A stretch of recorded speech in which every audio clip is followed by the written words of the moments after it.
This year, I feel a bit better. In the past few years, I was more anxious. It's like the tunnel effect, where you have to grope through darkness for a while before you can see the light. This year, I saw the light, and that light is high-quality growth, which is getting closer and closer to me. An important aspect of high-quality growth is the shift from quantitative relationships to qualitative ones. Before 2010, our GDP growth exceeded 10%, creating an economic miracle. But such miracles can't last forever. After a short burst, we inevitably enter a period of slower growth. We need to accept this situation, and it may be a long-term reality.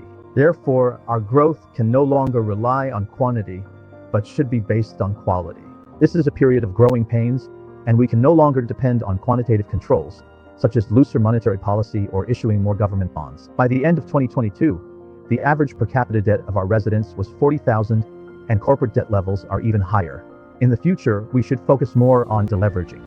We should rely on quality-based regulation, optimizing resource allocation, and adjusting industrial structure, directing resources to more efficient, technologically advanced enterprises, so they can address employment and improve people's livelihoods. This means we must develop a market economy, create a better business environment, and establish strong legal protections, while utilizing diverse approaches like forums and 36 articles. If we do this, I believe there will be a turning point in the future. You asked me why I'm in a better mood? That's the reason. In addition, there are many positive developments this year, such as the recovery of China-US relations. When China and the US are doing well, the world does well. When China and the US are stable, the world is stable. When China and the US are strong, the world is strong. Cooperation is more important than competition. After years of starting from scratch and competing, everyone has come to realize the importance of cooperation, even if it's just maintaining cooperation at the most basic level. The world cannot withstand a major catastrophe in China-US relations. I hope there will be more good times like this. Peaceful development will be the world's mainstream. During this period of economic growing pains, the mission of innovation and entrepreneurship has shifted from focusing on quantity to focusing on quality. And this transitional period of adjustment will be a long one. Our peers, investors, and entrepreneurs are generally not very willing to study macroeconomics. In fact, in China, the macroeconomy is closely tied to the fate of enterprises. We are a dual-structured economy with both state-owned and private enterprises, as well as domestic and foreign capital. So research on the macroeconomy is highly forward-looking and has significant guiding value. Chinese entrepreneurs are among the hardest working in the world. They excel at daily business operations and be analytical and perceptive about macroeconomic trends. Especially today, China's overall goals for economic and social development prioritize national security and fairness over efficiency. The entire society faces transformational challenges amid changes unseen in a century. I believe this period of transitional growing pains may last 10 to 20 years, and the focus of mass entrepreneurship and innovation will shift from quantity to quality. Mass entrepreneurship is a good policy, and I recognize it. But objectively, it has faced significant challenges in recent years. In business, truly successful companies are still a minority. Developing business talent and wisdom takes time, a process marked by significant elimination. In the future, mass entrepreneurship and innovation will become more of an elite movement, rather than a mass movement. The mission of entrepreneurs remains. In developed nations like Germany, Japan, and France, SMEs support the national economy. In our country, they also account for nearly 50% of the GDP. In the future, we also cannot rely entirely on large companies, such as Huawei, Alibaba, or Tencent. We cannot rely on them alone for employment. Thus, mass entrepreneurship and innovation is an era's challenge. The key is its correct direction, but the future challenge is achieving high-quality entrepreneurship and innovation, not blind rushing.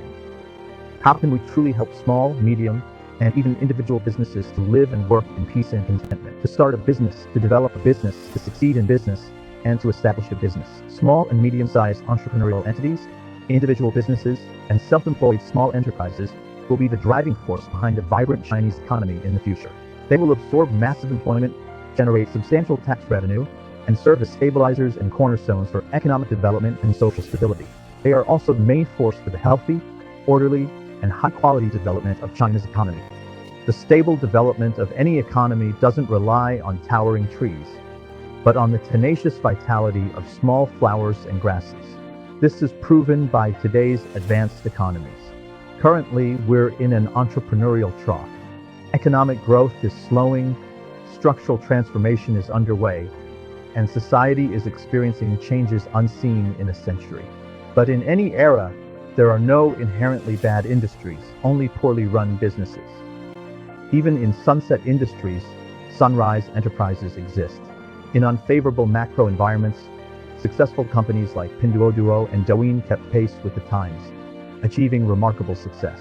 No era belongs solely to entrepreneurs, but entrepreneurs should belong to their era. Innovation and entrepreneurship will return to rationality and reality.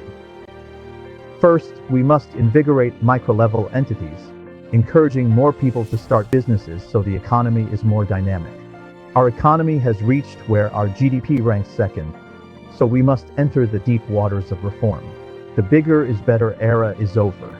Starting a business is more challenging, and competition is intense. In particular, many entrepreneurs focus on pain points such as simple product function optimization, improving consumer experience, or releasing emotional value when starting their businesses. This type of entrepreneurship has a low entry barrier and lacks strong structural competitive advantages. It has neither a solid foundation nor a moat, making it easy to be eliminated by economic downturns and market competition. This also effectively explains the difficulties faced by China's innovation and entrepreneurship movement over the past 7 to 8 years. From 2015 to 2022 to 2023, this generation of new entrepreneurs, China's first group to participate in mass entrepreneurship and innovation, made a significant mark. From a historical perspective, this generation of entrepreneurs will be recorded in the annals of Chinese business history. They share common characteristics. First, a good education. Second, strong entrepreneurial passion.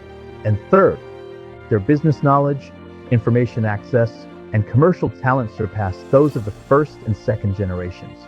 However, in objective outcomes, the quantity of startups they participated in outweighed the quality. Take the consumer sector. Many companies rely on traffic-driven entrepreneurship, but this is merely commercial monetization. At its core, it depends on channels. However, true core competitiveness in business still requires comprehensive capabilities, encompassing production, R&D, operations, marketing, and channels. Simply leveraging traffic, relying on the attention economy, and exploiting human weaknesses for quick market monetization. Using these short-term, opportunistic approaches at best makes for a cash flow business, but it hardly qualifies as true entrepreneurship. Entrepreneurs must remember that time is the true measure of a company's value. Sharp results are byproducts of doing the right things, and only by making steady, incremental progress daily will your efforts pay off.